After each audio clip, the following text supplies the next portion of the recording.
Assalamualaikum warahmatullahi wabarakatuh. Yang terhormat Yunasil selaku guru agama dan teman-teman sekalian, perkenalkan namaku Keisha Almira Rahma Putri dari kelas POIPA 1 nomor absen 19. Pada kesempatan kali ini, aku akan menjelaskan materi mengenai sejarah dakwah Nabi Muhammad SAW. Sebelumnya, apa sih itu dakwah?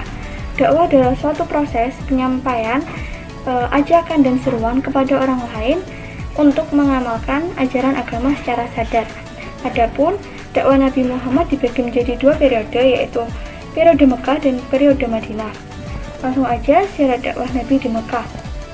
Tujuan dakwah Nabi di Mekah adalah agar masyarakat Arab meninggalkan kejahiliahannya di bidang agama, moral dan hukum, sehingga menjadi umat yang meyakini kebenaran kerasulan Nabi Muhammad dan ajaran Islam yang disampaikannya.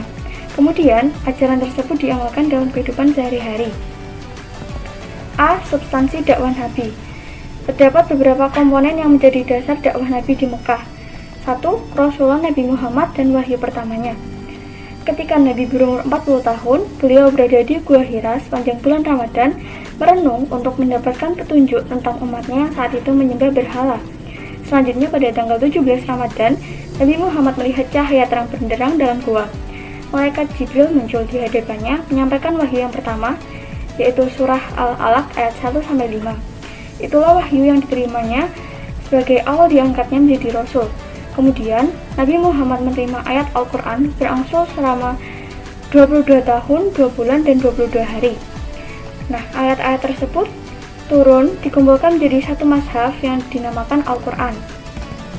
Yang kedua, ajaran-ajaran pokok Rasulullah di Mekah, di mana Rasulullah diutus untuk menyampaikan ajaran tauhid, yakni hanya menjadikan Allah satu-satunya Tuhan yang patut untuk disembah. Nabi Muhammad di Mekah menyeru agar meninggalkan perbuatan menyembah berhala. Yang kedua, akhlak mulia, yaitu tercermin dalam pribadi beliau. Di Mekah, Nabi Muhammad mengajak masyarakat Arab untuk meninggalkan segala perbuatan keji yang dilakukan. Ia mengajarkan akhlak mulia kepada masyarakatnya sekaligus mencontohkan dengan akhlak yang terpuji. A. Strategi dakwah Nabi, di mana saat berada di periode Mekah terdapat dua strategi yang dilakukan. Yang pertama, dakwah secara diam-diam. Pada tahap ini, Nabi Muhammad menyampaikan ajaran dasar dari agama Islam yang mencakup 3 hal. Yang pertama, keesaan Tuhan. Yang kedua, penghapusan patung-patung berhala. Dan yang ketiga, kewajiban manusia untuk beribadah ritual dan sosial untuk mencari keridhaan Allah Subhanahu wa Ta'ala.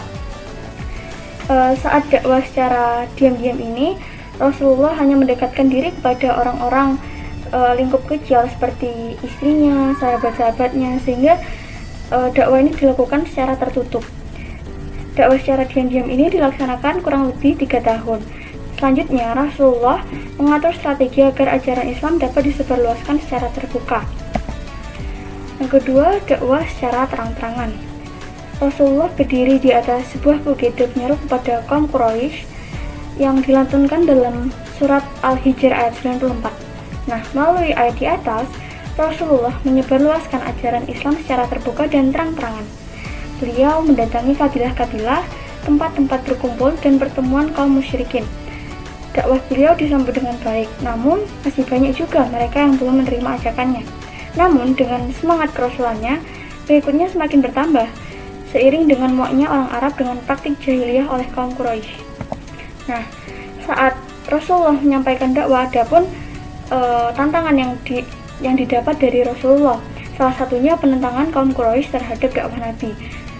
Penentangan kaum Quraisy ini dilandasi oleh 3 faktor. Yang pertama, kesombongan dan keangkuhan. Mereka merasa bahwa suku mereka paling terhormat dan lebih tinggi derajatnya.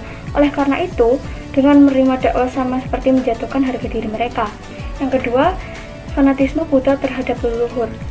Kebiasaan kaum Quraisy untuk menyembah berhala membuat mereka sulit untuk menerima ajaran tauhid dan mengarahkan mereka dalam kesesatan. Yang ketiga, eksistensi dan persaingan kekuasaan. Kaum Quraisy beranggapan jika menerima ajaran dakwah Rasulullah ini berakibat pada kekuasaan yang telah mereka dapatkan dengan susah payah.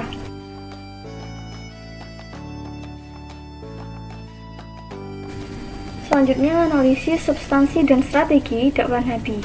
Pertama, Nabi Muhammad menyesuaikan strategi yang digunakan untuk berdakwah di Mekah dengan kondisi masyarakat Mekah yang berada di zaman jahiliyah.